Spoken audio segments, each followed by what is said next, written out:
Qala Nabi sallallahu alaihi wasallam an Abi Hurairah radhiyallahu anhu qala sami'tu Rasulullah sallallahu alaihi wasallam yaqul sayusibu ummati da'al umam wa qalu ya Rasulullah wa ma da'ul umam wa qala al-asharu wal bataru at-takathur wat tanajus at-tabaghut wat tahasud hatta yakunal baghyu. Sadaqallah.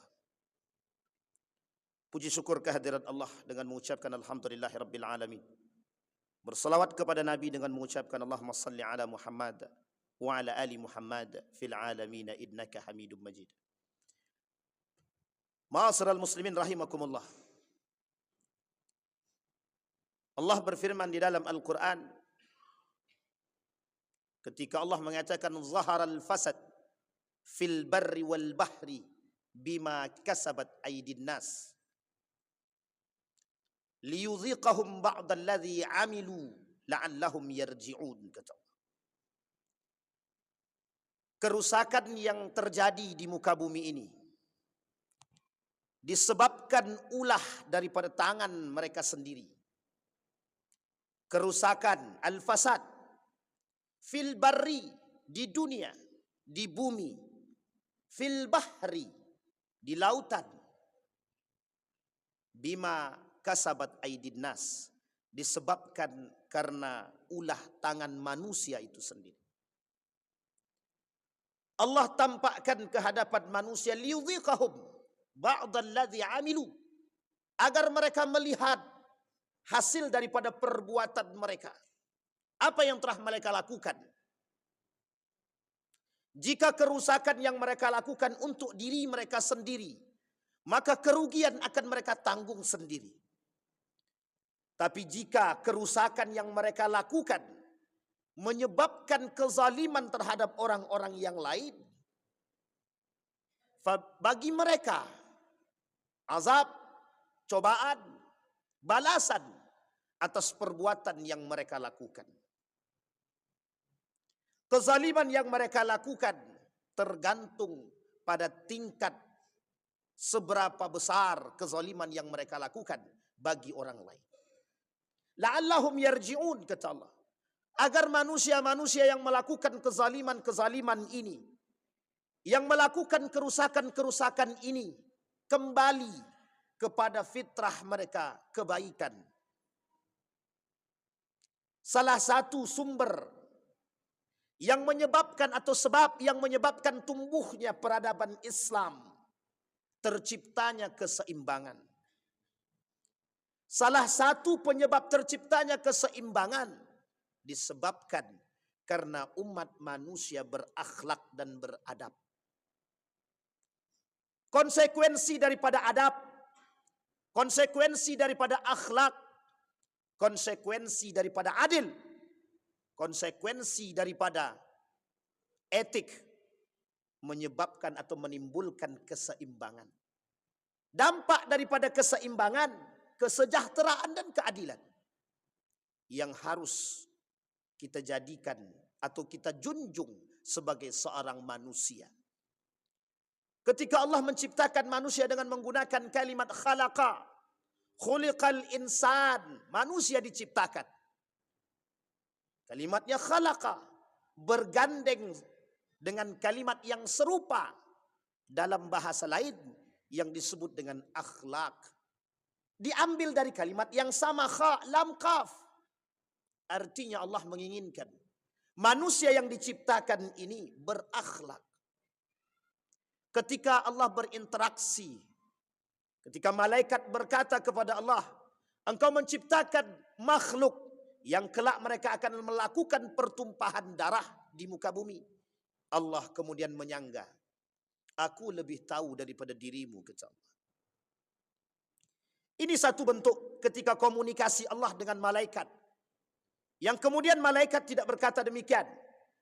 Tak kemudian membantah Allah karena Allah maha kuasa, maha mengetahui. Dan ternyata ada manusia-manusia yang melakukan kerusakan. yang disebabkan oleh tangan mereka sendiri yang berdampak pada kehancuran.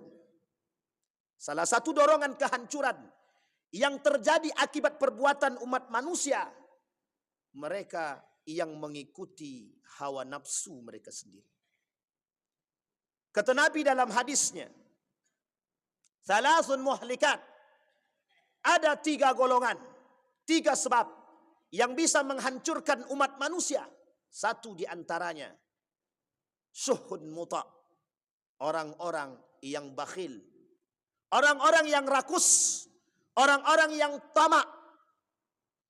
Kemudian ittiba'ul hawa, mereka yang suka mengikuti hawa nafsu dia. Bukan hanya sekedar mengikuti hawa nafsu, tapi lebih daripada itu mempertuhankan hawa nafsu. Maka Allah melalui wahyu yang lain daripada lisan baginda Nabi Muhammad SAW, kata baginda Nabi, setidaknya di akhir zaman, kata Nabi, "Ummatku sayusibu ummati da'al umam." Kata Nabi, kelak umatku akan terjangkit penyakit-penyakit yang dulu dialami oleh kelompok-kelompok sebelumnya, pra-Islam. Sebelum datangnya Islam, mereka mengikuti perbuatan-perbuatan golongan-golongan terdahulu. Kemudian sahabat bertanya kepada Nabi, "Wa mada'ul umam?" Apa itu penyakit-penyakitnya ya Rasulullah? Kata baginda Nabi, "Al-asharu wal bataru." Kufur akan nikmat, berlebih-lebihan ketika mendapat nikmat. Ketika kita menerjemahkan kalimat tersebut, kita rujuk kepada satu ayat yang populer di dalam Al-Quran. "Wa idh ta'azzana rabbukum la in syakartum la azidannakum." Kata Allah, kalau kalian betul-betul bersyukur akan nikmatku, kalimat syakara. Tapi kalimat gandengannya bukan angkara. Tapi kata Allah, barang siapa yang kufur akan nikmatku, kata Allah. Kalimat syakara dalam ayat ini digandeng oleh Allah dengan kalimat kafara. Orang yang tak bersyukur akan nikmatnya Allah disebut sebagai pelaku kekufuran. Apa dasar mereka kufur terhadap nikmat Allah? Mereka menentang kekuasaan Allah. Salah satu bentuk perbuatan yang bagian daripada kesyukuran akan nikmat yang Allah berikan, yang selalu mengucapkan alhamdulillah, yang selalu merasa puas dengan apa yang Allah berikan, yang mau membayar zakat, yang mau mengeluarkan sebagian hartanya untuk orang lain yang berhak. Wa fi amwalihim haqqun lis-sa'ili wal mahrum. Ada orang-orang tertentu yang berkarakter seperti Qarun, yang juga Allah anggap sebagai kufur akan nikmat. Qarun bukan lagi kufur nikmat, tapi menentang Tuhan. Seolah-olah yang dia buat adalah lebih daripada Tuhan yang memberikan. Seolah-olah yang dia dapat adalah hasil jerih payah dia sendiri. Manusia hari ini mengikuti perbuatan Qarun, rakus akan harta. Segala hal mereka lakukan untuk mendapatkan harta. Yang halal mereka haramkan, yang haram mereka halalkan. Apapun cara. Sehingga terjadi perbuatan-perbuatan yang tidak normal pada masanya menjadi perbuatan yang normal saat ini.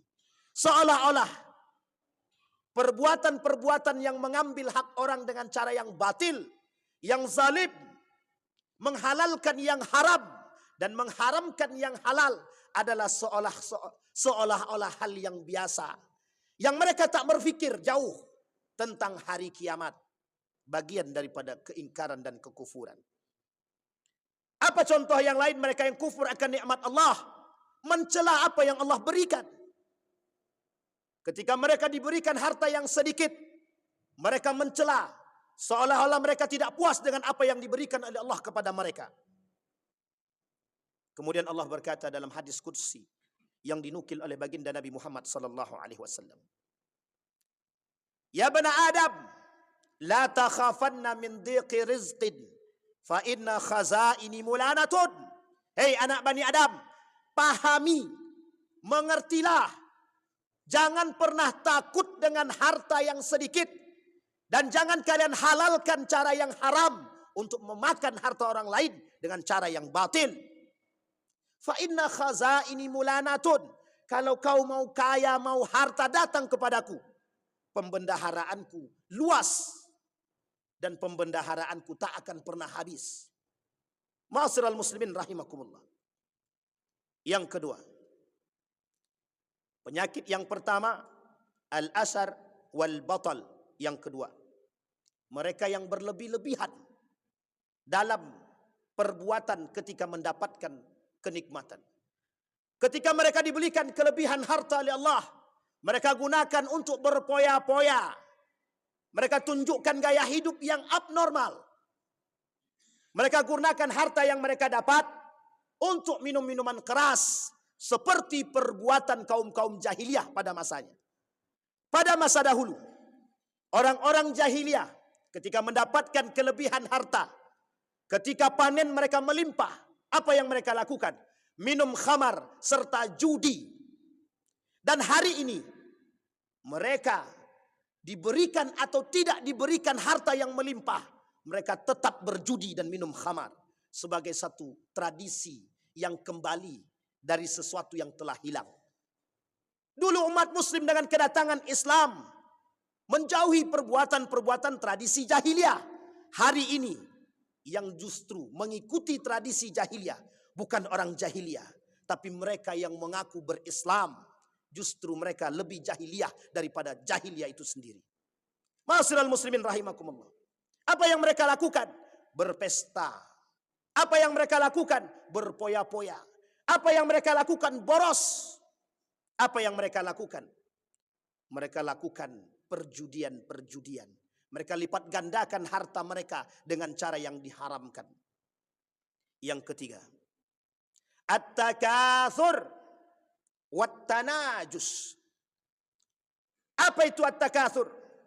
Orang-orang yang suka menumpuk-numpuk harta. Salah satu di antara perbuatan yang dilakukan oleh Allah, oleh orang-orang yang cinta terhadap harta, mereka akan melakukan penumpukan harta sebanyak-banyaknya. Seolah-olah dengan harta yang mereka tumpukkan akan menjadi manusia-manusia yang terpandang. Mengapa mereka menumpuk harta? Karena ingin dipandang oleh manusia sebagai manusia yang kaya. Hari ini manusia begitu. Tak cukup dengan harta yang sedikit. Mereka semua fastabiqu, berlomba-lomba fil amwal, dalam harta. Setiap orang yang merasa memiliki kekuasaan dan jabatan berlomba-lomba mencari kekuasaan dan mencari harta. Mereka berlomba-lomba. Manusia hari ini bersikeras, bekerja keras mencari harta, bukan tujuan Allah, tapi untuk dipandang oleh manusia agar kita tidak direndahkan. Sebatas kalimat ini mungkin tak salah. Tapi ingat, di dalam setiap perbuatan kita, dalam setiap yang kita lakukan, akan dimintai pertanggungjawaban di hadapan Allah Subhanahu wa taala. At-tanajus fid dunya. Mereka yang berlebihan dalam menghisap atau menghirup kehidupan dunia, seolah-olah tak mau lepas daripada dunia. Kata Ibnul Qayyim Al-Jauziyah, setidaknya mereka yang menghirup udara dunia, mereka terjangkit penyakit fitnah. Yang fitnah tersebut ada dua, syubhat dan syahwat. Mana di antara dua itu yang mereka kuat? Kedua-duanya akan masuk pada diri mereka sebagai bentuk fitnah. Ya syubhatnya, ya syahwatnya. Dalam syahwat ada nafsu, mereka akan lakukan apapun itu. Baginda Nabi Muhammad SAW mengatakan, salah satu di antara sekian banyak perbuatan yang menyebabkan tidak diterimanya amal ibadah kita, hubbud dunya, cinta terhadap dunia, berlebih-lebihan terhadap dunia. Sekarang kita melihat berapa banyak manusia yang membagi waktunya untuk akhirat lebih banyak daripada dunia. Tapi Allah katakan dalam Al-Quran, wabtaghi fima atakallah daral akhirah wala tansa nasibaka minad dunya, at-tawazun bainad dunya wal akhirah. Bagaimana menyeimbangkan dunia dan akhirat? Dunia kita buat untuk menuju akhirat. Kita bukan mengajar dunia untuk semata dunia, tapi memang untuk akhirat. Yang keempat, yang kelima, at-tabaghut wat tahasud. Yang keenam, apa itu at-tabaghut? Mereka saling membenci. Karena setiap mereka saling mencintai dunia, saling berlomba-lomba menumpuk harta, timbul kebencian dan keangkuhan dalam diri mereka. Wat tahasud, saling iri, seolah-olah mereka harus bersaing dan berlomba ingin memiliki harta yang melimpah. Dampak daripada perbuatan tersebut didorong oleh gaya hidup yang hari ini merajalela di tengah umat manusia. Hatta yakunal baghyu, sampai mereka menjadi manusia-manusia yang tidak disukai oleh Allah dan dibenci. Ma'asyiral muslimin rahimakumullah. Hadis ini menunjukkan kepada kita nasihat yang disampaikan oleh baginda Nabi, yang hari ini secara perlahan kita tampak dan zahir di hadapan kita, bahwa penyakit itu tumbuh, berkembang tanpa ada pembatas dalam diri setiap umat manusia yang mempertuhankan hawa nafsu. Seolah-olah agama bukan lagi menjadi nasihat bagi mereka. Padahal baginda Nabi mengatakan dalam hadisnya, ad-din ad-nasihah. Liman? Lillahi wa li rasulihi wa li a'immatil mursalin wa ammatihim. Kata Nabi, agama itu nasihat yang seharusnya menjadi pegangan oleh setiap umat muslim. Tetapi karena dorongan hawa nafsu yang sudah dipertuhankan, mereka lebih liar daripada binatang itu sendiri. Ma'asyiral muslimin rahimakumullah. Maka tak salah ketika kita mengingat satu hadis daripada baginda Nabi sebagai bentuk bekal bagi kita semua. Ihfazillaha yahfazka. Berpegang teguhlah dengan nilai agama, jangan sampai hilang daripada dirimu. Sesungguhnya itu yang akan menyelamatkanmu. Ihfazillaha yahfazka. Jika engkau mau dijaga oleh Allah, jagalah olehmu nilai-nilai agama. Fa'tabiru ya ulil absar la'allakum tuflihun.